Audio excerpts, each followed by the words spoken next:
There may be ghosts around. So scared. Did you see that? Oh my God. One castle, 7 ghosts. Will we find them? I saw it.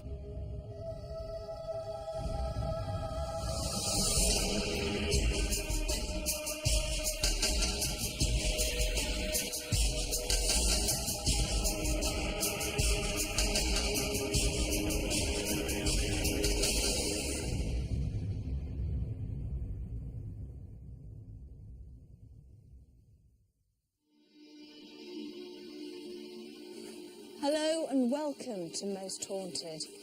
There are many castles in Scotland that we could have chosen to spend 24 hours in.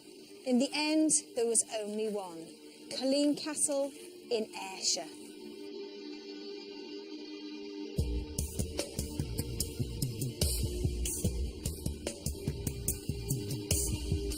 There are supposed to be 7 ghosts here, each with their own particular reason for lingering within the stone cold walls of Culzean Castle.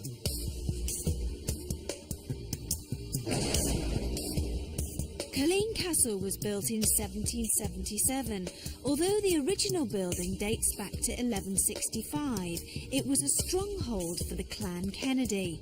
Its location was ideal to fend off the invasion by the English, making it a key point of defence for the Scottish clansmen.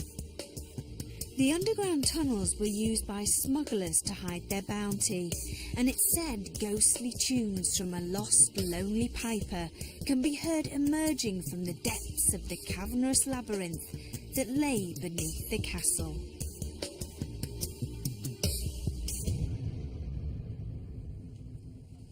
So, do ghosts exist? Well, that's what the Most Haunted team want to find out.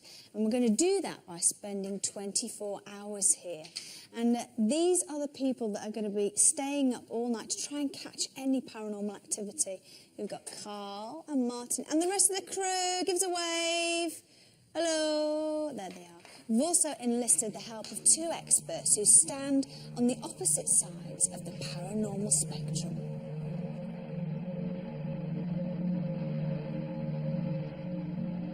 Now, Jason, is it true that sometimes the sort of magnetic field around us that we can't see can actually cause people to feel depressed?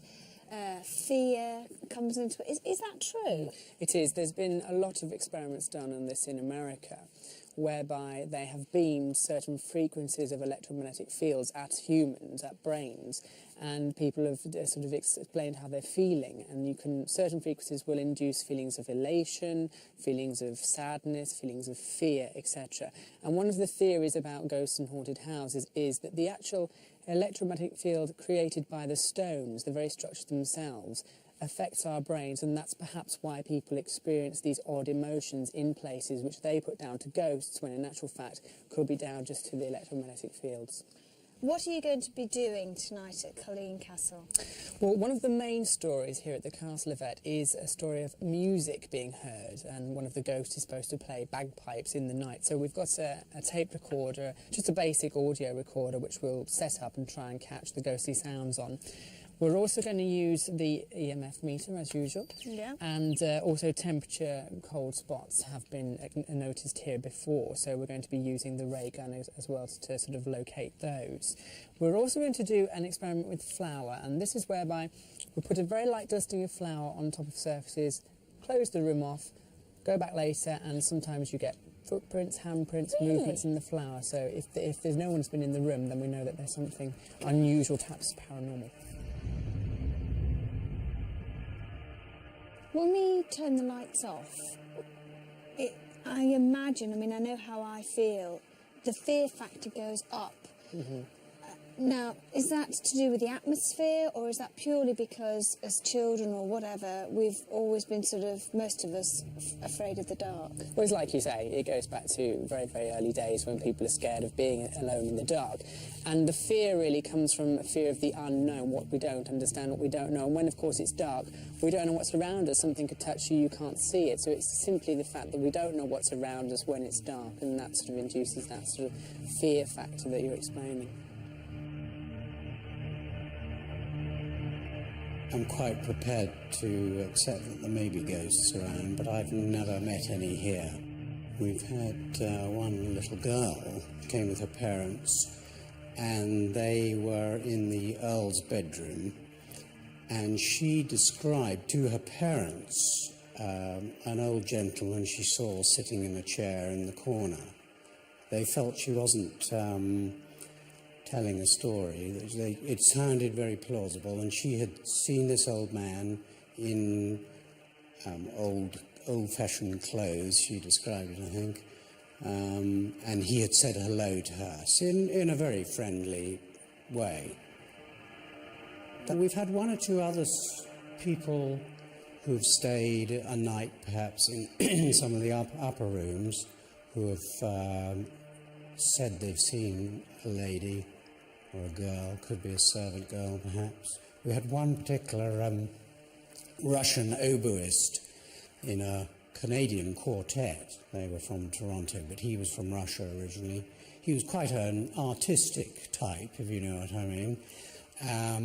And he was interested in the ghosts of the place. He came down to breakfast the next morning looking fairly ashen-faced and said he was convinced he'd seen a ghost in the mirror while he was shaving, which could have been a girl. The housekeeper who used to run the hotel, she on several occasions said she'd seen and heard things. And I think on one occasion she was quite sure she'd heard a party going on in the castle, you know, noise of socialising and people having a good time, and she came through and there was nothing. And there was nothing going on in the castle that evening. On one or two other occasions, she reckoned she'd seen this lady in the top of the castle, and she'd maybe seen a gentleman sitting in one of the armchairs in the sitting room up there. The most famous ghost story about here, which may just be a good story, but there must be some basis to it, perhaps, is of the ghostly piper in the caves. And the caves at that stage went right inland under the castle and up to what is now Piper's Bray. And the story was that the laird, because there were all these stories of ghosts and witches in the caves, sent his piper into the caves and told him to pipe his way right through, show everybody there were no ghosts or witches there. And the piper went in underground, piping away, and was never seen again. But on a dark and stormy night, he can still be heard playing away under Piper's Bray, which is the hill about a quarter mile in beyond the castle. The story also goes that he plays the night before a Kennedy daughter gets married. There are two Kennedy daughters coming up to marriageable age, so I'm looking forward to them because I've not yet heard him.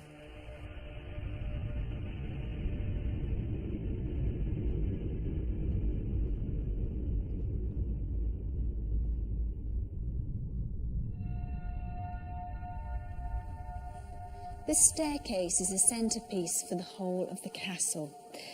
Now, it's said that many people have seen two kinds of apparitions here, one of a serving maid and another of a grey swirling mist. There is a theory that suggests that ghosts seem to like to haunt staircases. The reason why? It's because ghosts live in between two worlds, and the staircase are in between floors.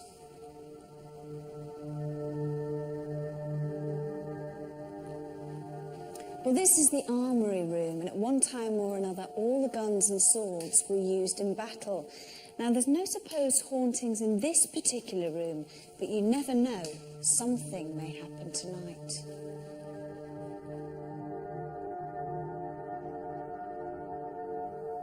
This is one of the oldest parts of the castle.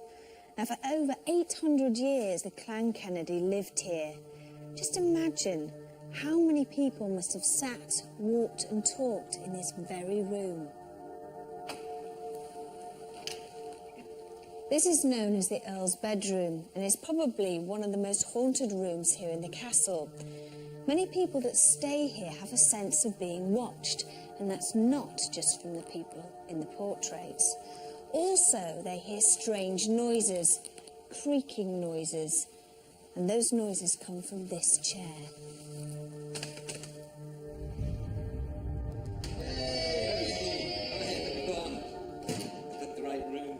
The beautiful banqueting hall was a perfect place for dinner.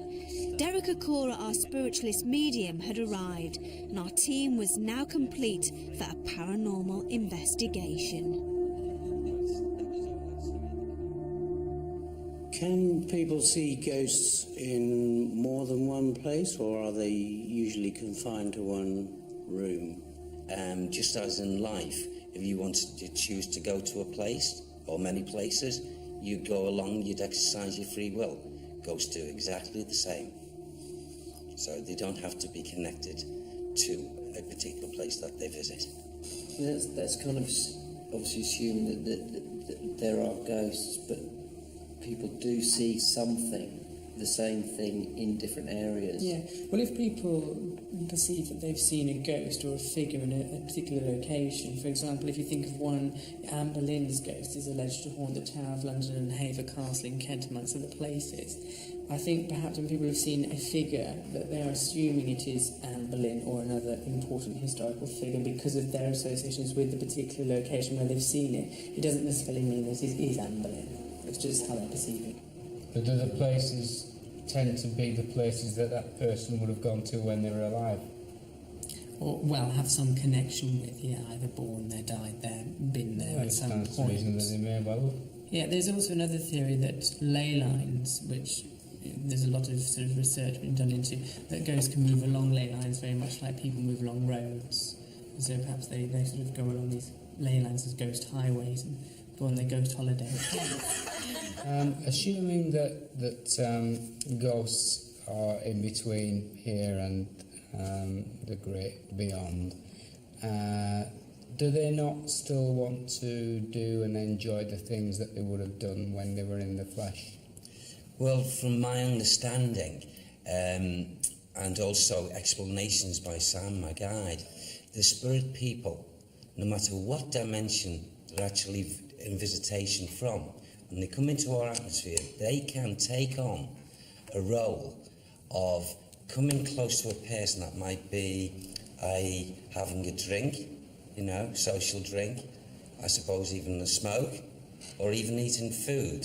All a ghost has to do to achieve those feelings of sensations which they've seemingly lost since they come out of the physical body, all they have to do is come very close to a person, i.e. the person liked to drink, to come close to that drinker, that person who's having a drink at that time, come close into their energy field, the link with their aura, and believe me, they can pick up not all the sensation, but a lot of those sensations. The same applies to people who smoke, the feeling, if they want to experience the feeling of eating, exactly the same.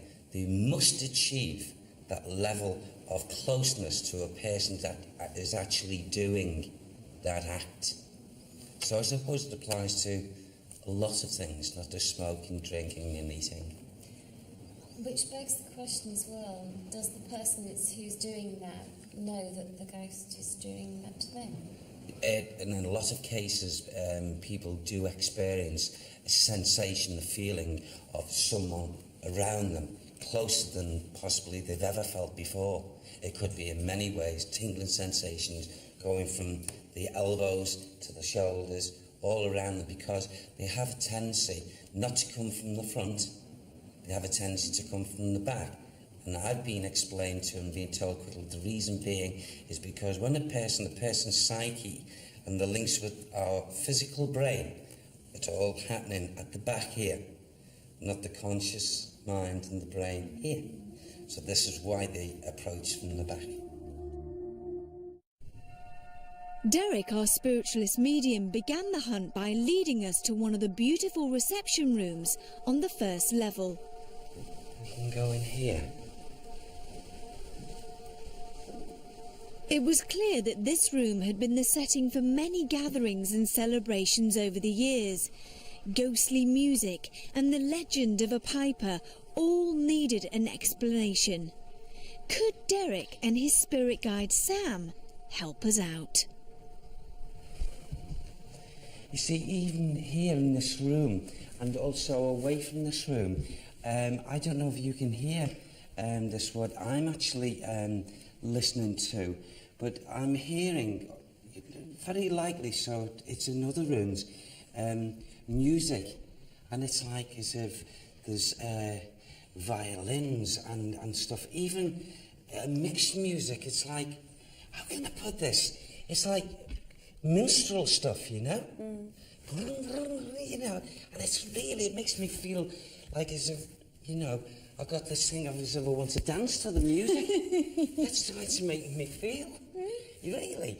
And, yes, I'm being told, Sam said, to come through into this next area because there's, who? Yes. Robert walks through here. A man called Robert walks through here. Right. Even on this level. So if we could just walk through here, Ev. So I'm drawn now in this direction, you know, to that beautiful flavour of music, you know, and it's lovely. It's really uplifting. I feel as if I could dance. Derek had led us to the Earl's bedroom. Now, I'm very aware indeed, for some reason in this area, of a young lady. A young lady, I would say, would be anything from 17 up to 21. Is she a lady you're picking up in spirit, like a spiritual presence? Yes, yes. She has the freedom, often, and she knows it. She has the freedom of walking, you know, on this level, around. She even goes down this beautiful stairwell at times. But for some reason, why her energy seems to be so profound here. I'll describe. She is youthful looking, and she looks as if she's just come from the music. As if it was like, you know... You keep looking over into that corner. Yes. Why? It's because the gorgeous dress. Absolutely. The way I describe it is like a ball gown. And she's come from a ball. And she heads for the area where she was dancing, where it was jovial. And a very, very pretty... Have you got a name? No, say it again. Say it again, please. She's the daughter, or one of the daughters of Lord Casalis. She could be the youngest. But no sort of name or other indication, just that not she's at this female. moment. She's not talking. Did you invite me up? Did you? I've got Robert. Robert wants to take me through. Yes. This is my place. I keep on hearing.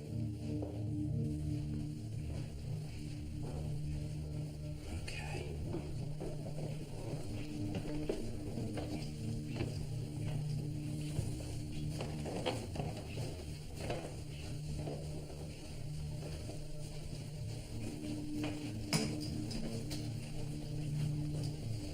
Oh, yeah. Yes. Okay, then. Is he not Yeah, nice? everything's okay now. Who's He's just a little bit. Who's this Robert? Is he not... He's a very he's not a bad person by any means. Thank you. Okay. I suppose this is his domain, and he wants to talk about this. He was very aware of the balls and all the great affairs that went on in this castle, and he was very aware, and he had guests, or he was part of guests. Yes.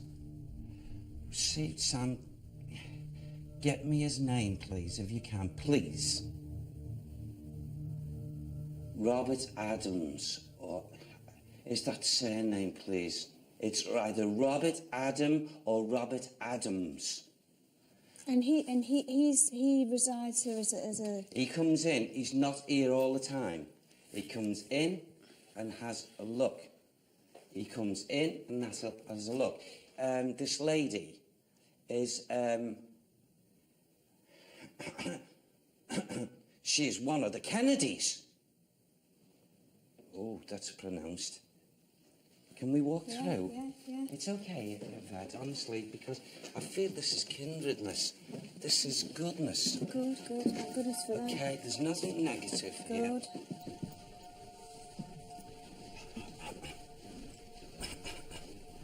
Okay. Yeah. You see music as well. Music. And this is absolute. I feel all on this level here for some reason is if I've got a gathering, okay, of souls, people who come in. But this is residual energy. Right. This is not so much visitation.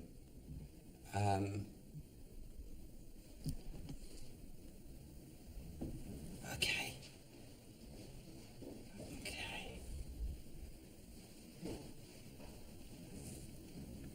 There's a wild-looking dog down there by Rick. He looks... He's like, look at him. Look at the eyes. Forgive me. This one here, please, was a real... when he went on the hunt, this guy, he was nasty.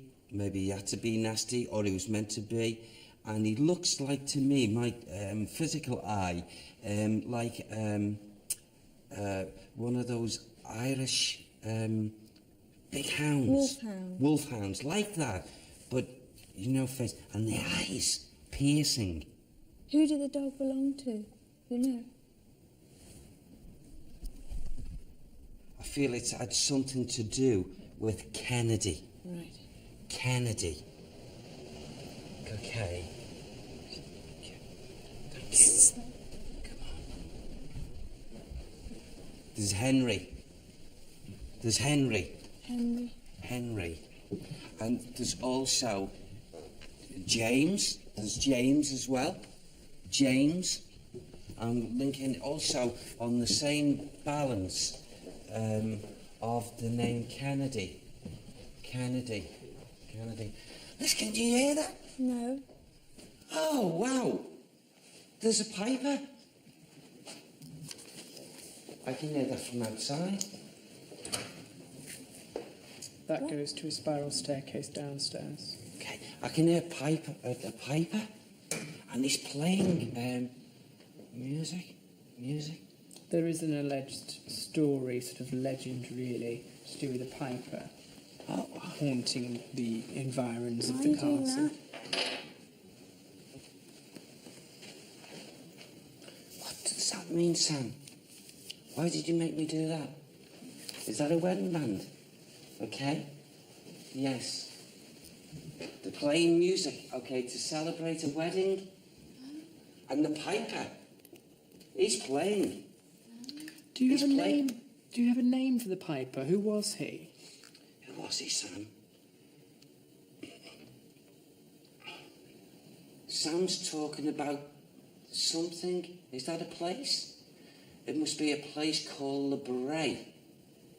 The Bray. The piper walks the Bray. The piper likes the Bray. Donald likes the Bray. I get the name Donald. Okay. Donald McGregor. Gosh. A big man with red hair. There's no records because it's a story. He's real. He's real, all right. Tell him to play his pipes, then I'll believe it. Thank you. I feel the link with this joviality. It confuses me a bit because I'm hearing two blends of music. Very strongly, the mixed violins and, on the strings and whatever. And then I hear minstrels playing. So it's two different levels that are coming in around me. But jovial. Yeah, no. Absolutely gorgeous, yes. Yeah.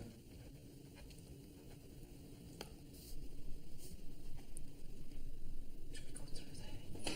Can we take a walk Yeah, through there? let's go. With Derek's jovial, ghostly music, he was feeling cheerful. But knowing the amount of spirits that he was encountering, would we still be in a happy mood by daybreak? What would the night hold at Culzean Castle?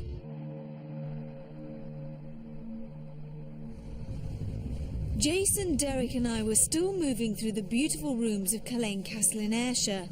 In almost every location, Derek was finding spirit activity, from a hunting dog to the famous architect, Robert Adam. There's a Margaret in energy, also in visitation. A Margaret. Margaret.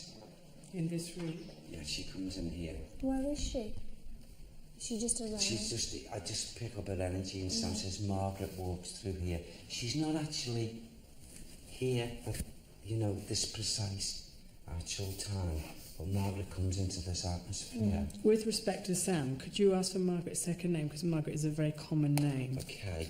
I feel for some reason, this a name that seems to be like just hit me in the back of my head here is like ringing time and time again. Kennedy, Kennedy, Kennedy, Kennedy, Kennedy, Kennedy. Someone shouts with not anger, but So it's Margaret Kennedy. I feel that's what it must be. Okay. The Kennedys are the main family name connected to the castle, going back to most of its history, right back to the beginning. Outside there, just across the way. Thank you. I'm being made aware very strongly that witches and witchcraft was practiced Where? in this area. Is that 15th century? Go down. Okay. The foundations of this castle, before this new structure or something, in this area and associated witchcraft, forms of witchcraft. Why? I don't know.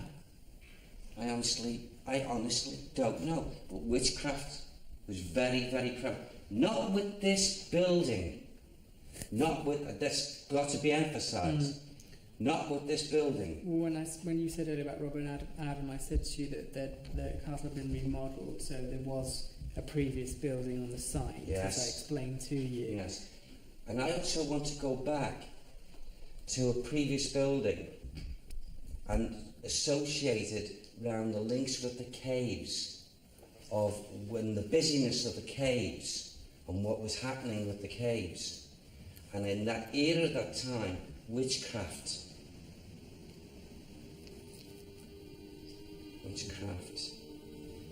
It was like there was a group of women especially, but one woman who was like the leader of the pack that was known. And Sam said she was made an example of.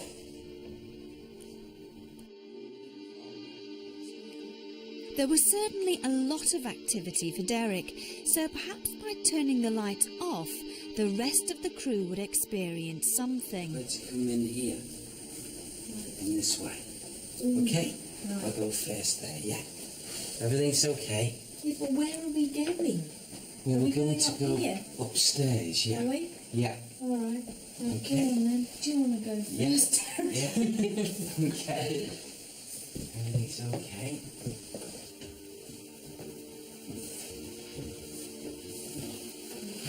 Okay, then. Yeah, fine. Okay.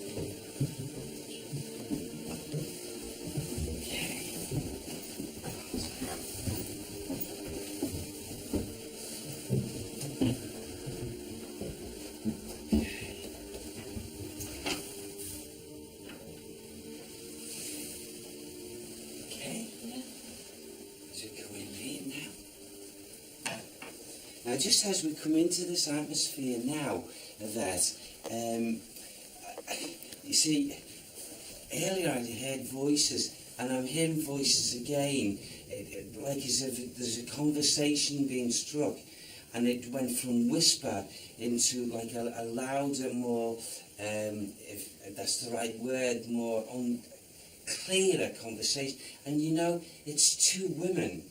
And the strangest thing about it is this, that these two voices, just like the gentleman's voices, the men's voices, as if I'm listening to accents, and those accents are not Scottish, but American ladies' voices, and giggling, and, you know, as if they were very happy, nothing negative about the, it's very jovial, and I feel as if up in this area, these American ladies were used to, how can I put this, as if this was their area, and as if it belonged to them, or they were happy in this area, and they felt so comfortable and so happy in the time.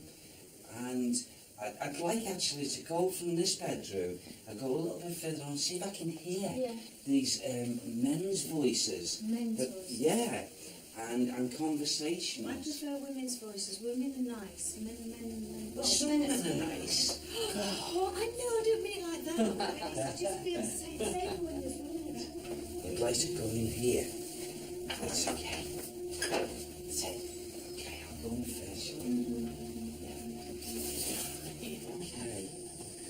Now, again, I'm getting this like happy and joyous feeling and what have you, but coming in quickly, I'm getting the men's voices again and happy conversations, and yet the reflections of mind I'm trying to link in with, is if you know, I don't know if it's a feeling of happiness, because it's like a presentation, or a feeling, the way I feel as if I've got recognition here.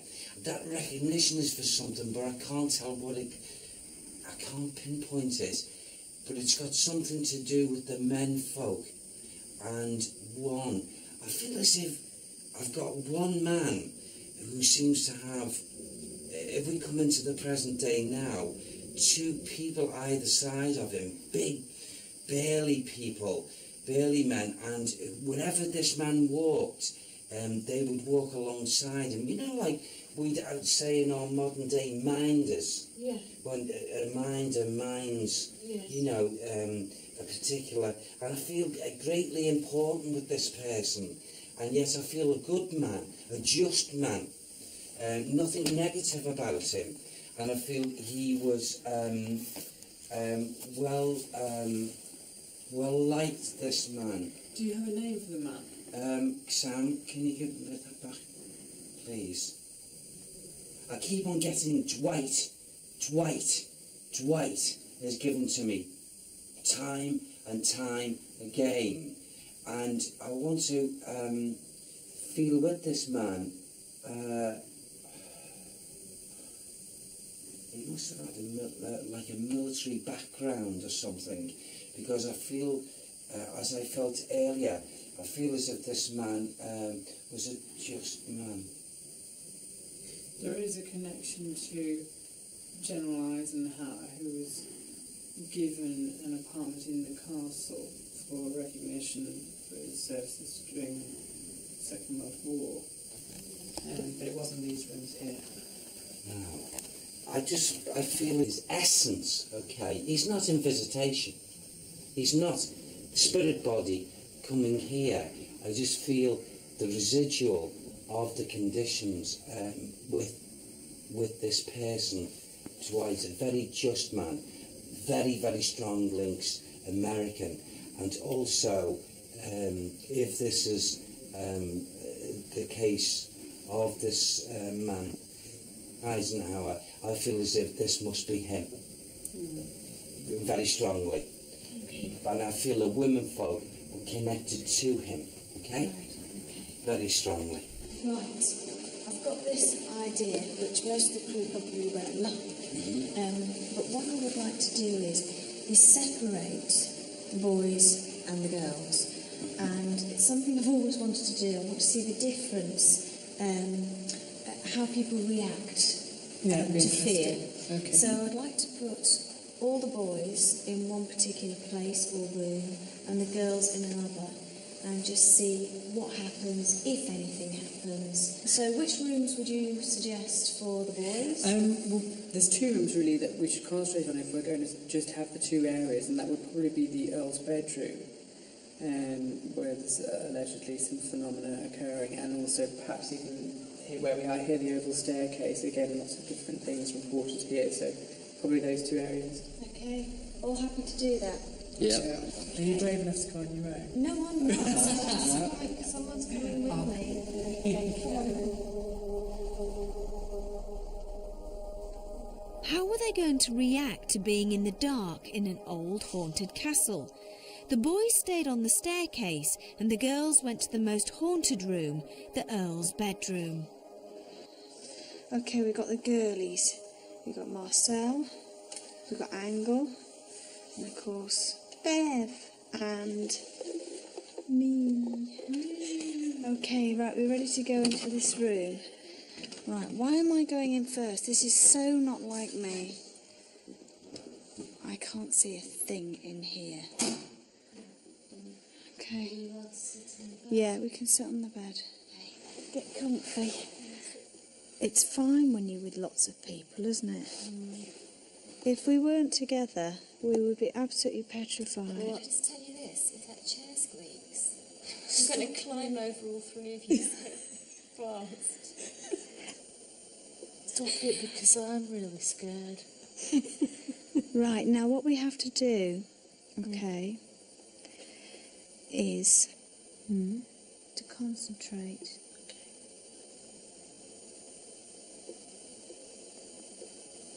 Is there anybody here? If there is anybody here, can you please make yourself known?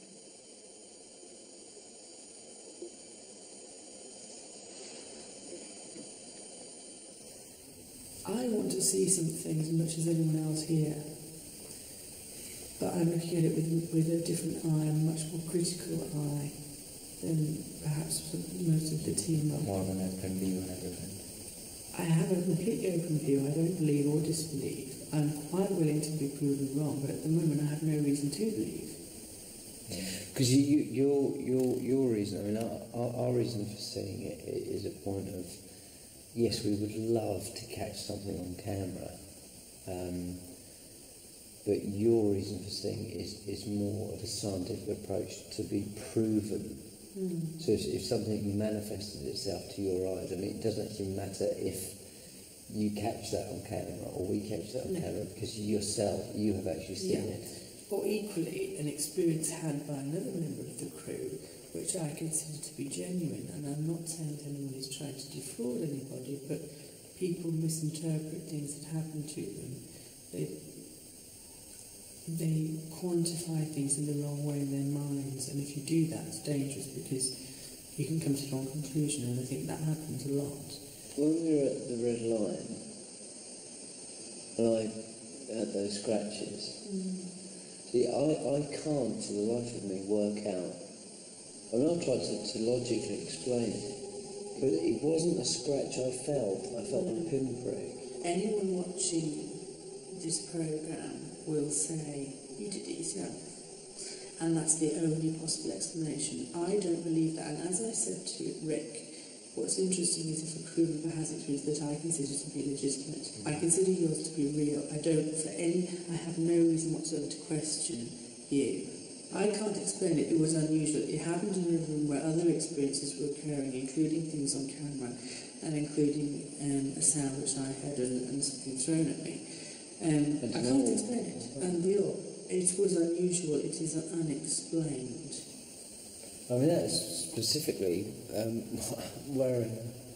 It's also quite frightening, I have to say, that sort of changed my opinion, because I've never, ever, in the 10 years I've been doing this work, found or been involved with a case where that's happened to somebody while I've been with them.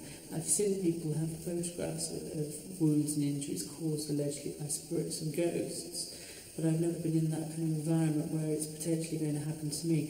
And it did make me sort of think about it in a different way, sort of that it sort of put a different level, a different angle, almost like you have to be a bit wary of these alleged spirits or ghosts, or whatever they are, or whatever caused that wound to you, whatever it was, could potentially do something worse to you or anybody else. Doesn't mean that paranormal, it means we can't explain it at the moment. Is there sort of a lot of cases, sort of, like you've heard of, similar to that? I know you just mentioned about people getting pushed and stuff. No, there are cases on record of people being attacked, if you like, and wounded by spirits or alleged ghost, poltergeist, blah blah blah. Call them whatever you want to call it.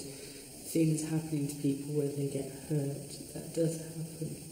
There isn't many of them. They're fairly rare, but there are lots. Why do you think then that poltergeist, some people would want to do that? I mean, what would be the... I can't speculate why a poltergeist might want to hurt somebody, because I don't really believe in poltergeist. But if you accept that a poltergeist is a spirit which has an intelligence, if you accept that theory, then the mediums will say, it was a person once, it's now a person without a body. If it was a nasty person, it did nasty things, it is a nasty ghost. If it's a nice person, it did nice things, it's a nice ghost. People have different personalities, and the theory is that when they pass over to the next world, or in the middle world, call it what you want, that they retain those parts of the personality which may be unpleasant. There are people in this world who rape, murder and kill. There are ghosts which perhaps would wish to do the same thing. This is the room that's got a lot of activity in it. My heart's thumping, but I'm not scared because you're all with me. I'm scared. Are you? Yeah. There's nobody there, but it's just the idea. Do you know if there's nobody there? Oh, orbs. There we go. If there's anybody here who wants to make themselves known, can you please make yourself known to us? To show us that... What's the matter? What's the matter? What's the matter? What's the matter, Marcel? What's the matter? Calm down, what's the matter? I saw a light on the picture, I swear. I saw a light on the picture. I swear I saw something, I swear. It's not... Oh, there! Oh, yes! Did you see it? Oh, my God. My heart is going... I'm so scared. That was so distinct. There's more of those. Are you still here? If you're still here... Oh, my God. Did you see that? Oh, wow. Thank you so very much. Oh, thank you. And again, please, more. Can you please show us more? I've gone cold. No, you're all right. Come on, please. This is brilliant. Thank you so much. No, it was a massive orb. This is fantastic. The picture of the lady seemed to be the main place where the so-called orbs were being caught on camera. We have no idea what this particular moving light is, and in the absence of any plausible explanation, have we caught for the first time that we know of in television history a spirit trying to show itself on camera? These things, which are termed orbs simply because of their shape, are only caught in night vision. No, that's a lie. They have been caught, but very rarely in normal camera. They are only caught in places where ghosts have been seen or paranormal events occur. That doesn't mean that they are ghosts. It leads me to think that they will be connected in some way to ghosts. I quite admire your objectivity, I have to say. And I have to apologise to you just for being so hysterical when I first entered the room. What's the worst thing that can happen? There's really nothing to be scared of. Cold. We got scratch. Oh, the flash and we've gone in the room. Where? Where? Where? This is another one. Where? I saw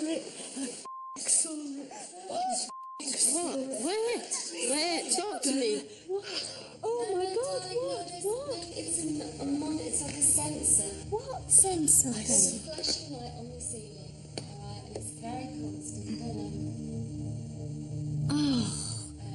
Marcel! Like I said, the scariest thing in this room is Marcel jumping.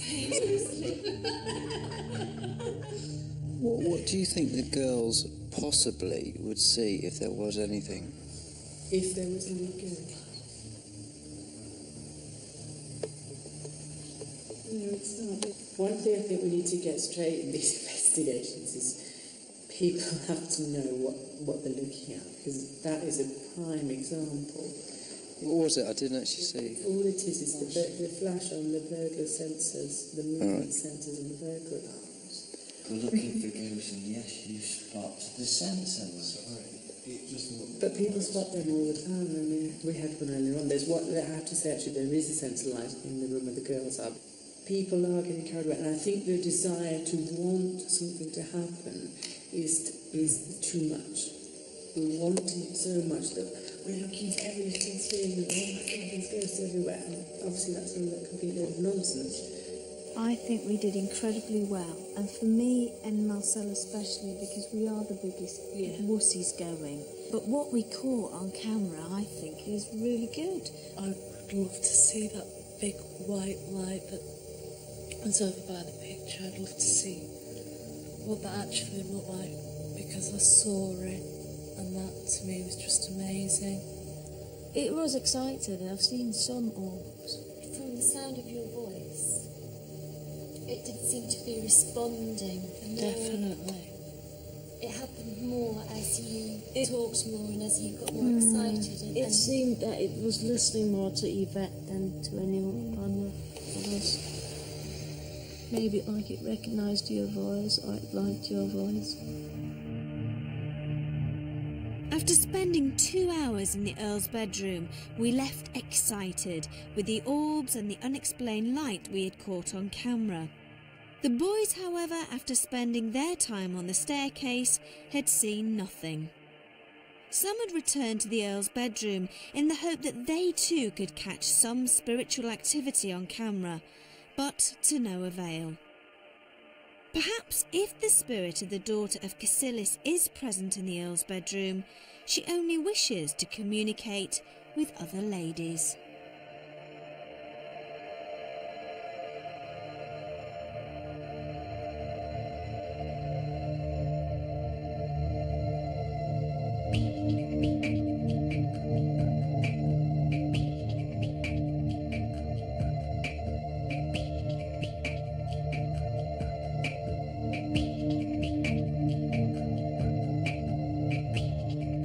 It's important to realise with the experiment that we had 3 or 4 girls in one room and 6 or 7 guys in another room. So the amount of people was drastically different, and of course the safety in numbers. So the feelings of people in a big group are going to be less frightening than the people in a smaller group. So I think that's important. However, they did catch the orbs of light, the anomalies on camera in the bedroom, the Earl's bedroom. As Yvette experienced these orbs, one, the largest, I would most definitely say, would be attributed to the young lady that I actually saw there.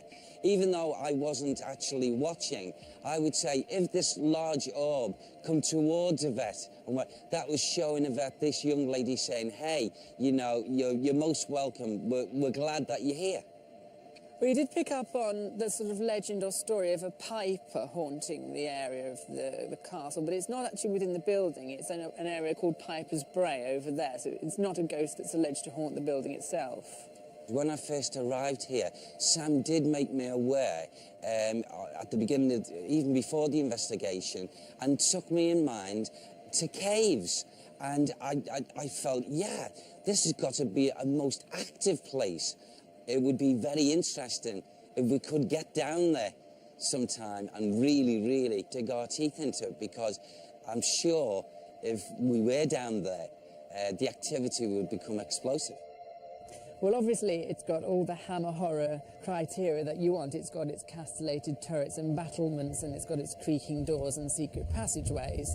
All of those things add up to a typical haunted house. And once again, I think a little bit of mass hysteria and over-expectation took over on a part of many crew members. I tried to remain level-headed here, and I think I managed to do that, but perhaps a few other people didn't, and they got a bit spooked by perhaps nothing more than shadows in the dark. In my opinion, Culzean Castle is quite unique as far as being haunted, and also packed with different residual energy. The mixture, you know, most unusual to get a Scottish and American flavour intertwined in with each other. It's quite exceptional to me, that. First of its kind. Spending 24 hours in a beautiful castle steeped in history was interesting for some, exciting for others, and fearful for a few. Stop it, because I'm really scared. Oh my god. I saw it. Sleep tight.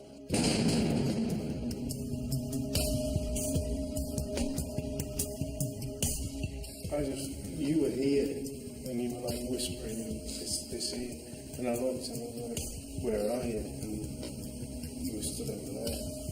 Oh my word.